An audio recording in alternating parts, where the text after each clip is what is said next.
रमता राम जपो रे प्राणी, अब तो सुन ले राम कहानी।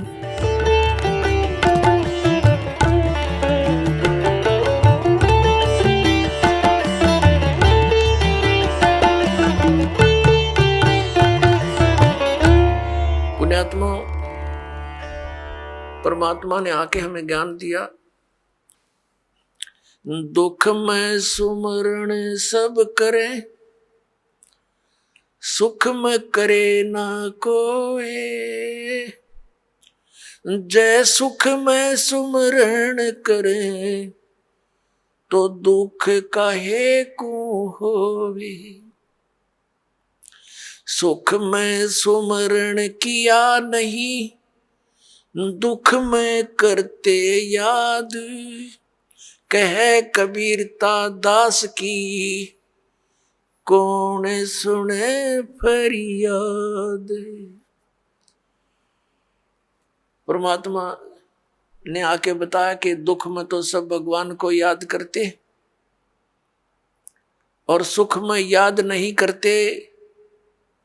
सुख में सुमरण किया नहीं और फिर दुख में करते याद।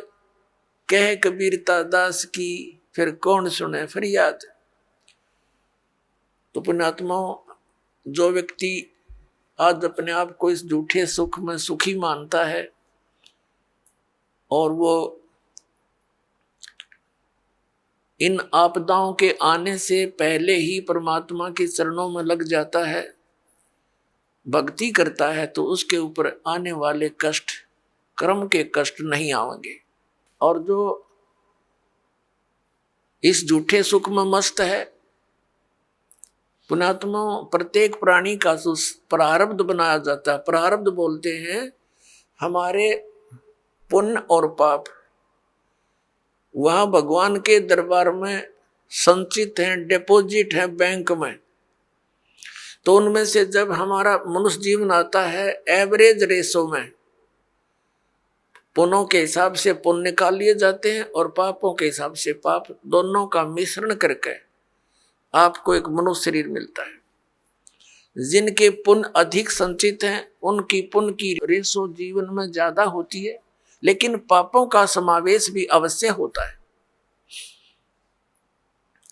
तो जब तक पुण्य चलते हैं तब तक तो ये सोचता है कि मेरे ऊपर कुछ नहीं होने वाला, और जब पापों का दौर शुरू होता है फिर ये भटकता है, रोता है बुरी तरह टक्कर मार मार के। फिर परमात्मा को याद करता है। उसमें परमात्मा उस विषय में कहते हैं, अच्छे दिन पाछे गए, गुरु से किया ना हेत, अब पछतावा क्या करे, चिड़िया चुगेगी खेत। फिर परमात्मा दयालु है, कहते हैं पीछे गई सो जान दे, ले रहती को राख, उल्टी ला चढ़ाइयो, करो अपूठी चाक। अब दयालु क्या बताते हैं कि अच्छे दिन पीछे गए, सतगुरु की तलाश की नहीं, और अब क्या पछतावा करे, समय रहते अपने खेत की रखवाल करी नहीं, खेत को चिड़ियों ने खा लिया। फिर परमात्मा कहते हैं कि चेत सके तो चेत ले, आधा आधा पदा उभार, कि जो थोड़ा बहुत बचा है तेरा, अब इसको संभाल ले, इसको उभार ले, अब भी बात बन जाएगी। अब क्या बताते हैं परमात्मा, जैसे कुछ बुजुर्ग लोग हैं, वृद्ध हो गए बेचारे, ये तत्व ज्ञान ना मिलने से, अध्यात्म ज्ञान ना मिलने से, अपने को जो ट्रेनिंग मिलती है परिवार से, रिश्तेदारी से, कुटुंब कबीले तक, समाज से, वो केवल यही मिलती है, भाई अपना करके खा ले और लेकर दे दे। ये तो एक नेक आदमी पुरुष का कर्तव्य बनता है, ये तो फर्ज होना ही चाहिए। लेकिन इसके साथ साथ हमने भविष्य का जो करना था, वो परमात्मा की साधना, धर्म, पुण्य करने थे, वो ज्ञान के बिना वंचित रह गए। और वो ज्ञान मिले सतगुरु और संत से, तो परमात्मा कहते हैं आखिर तुझको कौन कहेगा गुरु बिन आत्म ज्ञान। ठीक है, समाज संसार में रहने की विधि तो आपको समाज के लोग बता ही रहे, लेकिन आत्म कल्याण का जो मार्ग है वो संत ही बताया करते हैं। और संतों तक आप पहुंच नहीं पाते, क्योंकि आप उसी ऐसे समाज में ग्रिप हो गए और उन्हीं विचारों से आप संतुष्ट हो गए कि इतना ही काम है। जब सत्संग में आवांगे पता चलेगा कि मनुष्य का और भी एक आवश्यक काम है जो हमने प्रारंभ नहीं किया। दास पहले गांव गांव में जाते थे, सत्संग करता था।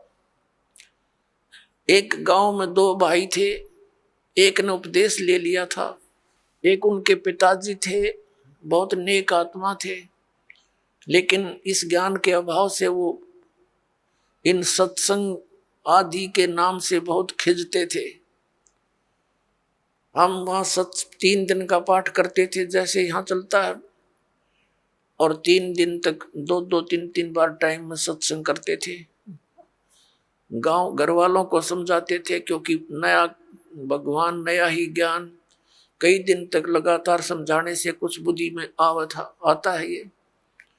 तो हम सत्संग कर रहे थे, उन घर वालों ने अपने सभी भाईचारे को कह दिया था कि हमारे घर में 3 दिन कोई भी हुक्का बीड़ी तमाकू का प्रयोग करने नहीं आवे, या घर में बीड़ी तमाकू लेकर भी नहीं आवे। तो क्या हुआ कि उनका बुढ़ा ऊपर चौबारे में, आंगन में, गर्मियों के दिन थे, ऊपर हुक्का भर कर बैठ गया दूसरे भाई अपने पुत्र के घर पे। हम सत्संग करते रहे।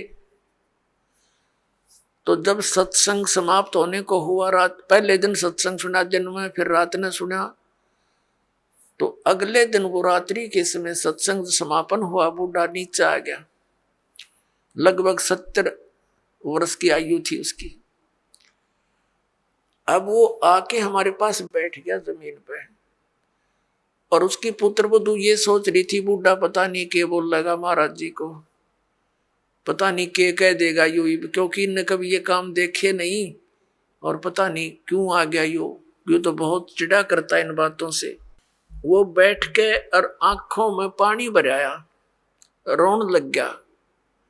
मैंने पूछा क्या बात होगी? बाबा क्या बात है, क्यों रो रहे हो आप?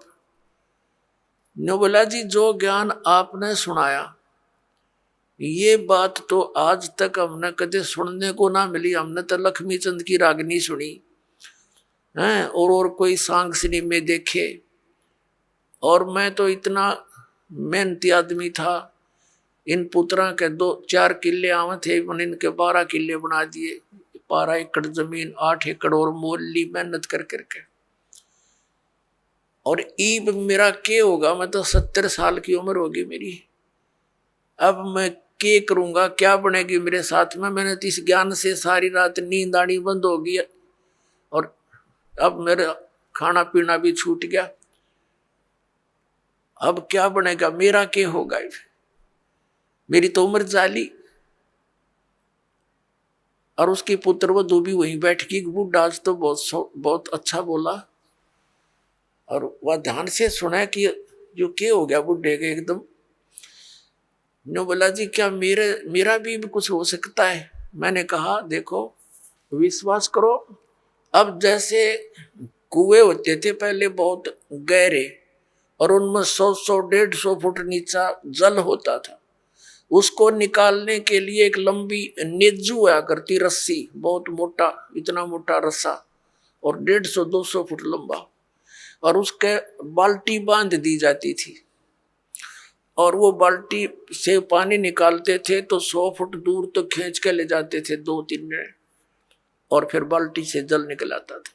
तो मैंने कहा कि जैसे कुएं में बाल्टी जा रही हो और नेजू हाथ से छूट गई रस्सी, और वो तो जा रही है और भाग दौड़ के और उसको पकड़ने की चेष्टा कर ली यार, वो हाथ में आ जा लास्ट की 6 इंच भी ठहगी, लास्ट की गिरते गिरते अगर 6 इंच भी बची हो और हाथ में पकड़ी जावे तो क्या हो, वह रस्सी बाल्टी भी बाहर आ जा और पानी भी साथ आवे, जल भी भरा होगा और बाल्टी भी मिल गई, कुछ भी ना गया। अरन्यू का जान देव तो जाए ली, तो वो तो जा ही रही है, फिर तो पड़ गए कुएं में, हाथ से छूट गया मनुष्य जीवन। मनुष्य जीवन के अंतिम सांस में भी ये सत भक्ति आपको मिलेगी, आपको मनुष्य जीवन मिलेगा, ये गारंटीड बात है।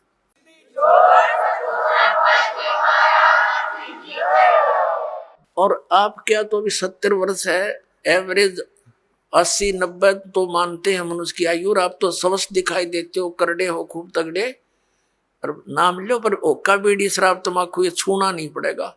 और आन उपासना कुछ नहीं करोगे, ये बाबे गांव गुम में इतने डेरे डेरे बन रहे हैं, या अन्य जो समाधि पूजा तीर्थ व्रत ये नहीं करने होंगे। ने बोला जी मैं तो कुछ नहीं करूं, मेरा पीछा छूटे क्यों करे, और कर करा लिया हमने सारियों में डले डोलिए, मुझे दीक्षा दे दो। उसकी पुत्र वधू कहने लगी दादा ओके बहुत पीवे है तू, नाम लेकर हुक्का नहीं पीना। न बोला तो देखिए तक में मन तो पता ही ना था इस बात का, आग लग गई सोके गए, फूकना मैंने मेरा गधा बनूंगा, कुत्ता बनू, बिरान मटी होगी। और संता के वचन है ये झूठे नहीं हुआ कर दे बेटी, तो पुण्यात्मा देखकर भाग जाएंगे बुढ़ापे में। नाम ले लिया उस भक्त ने और 10-15 वर्ष जिया, आराम से अपना मृत्यु को प्राप्त हुआ और मोक्ष हो गया। कहते हैं जीना तो थोड़ा ही भला जस सत सुमरण हो, और लाख वर्ष का जीवना लेखा धरे नहीं कोई।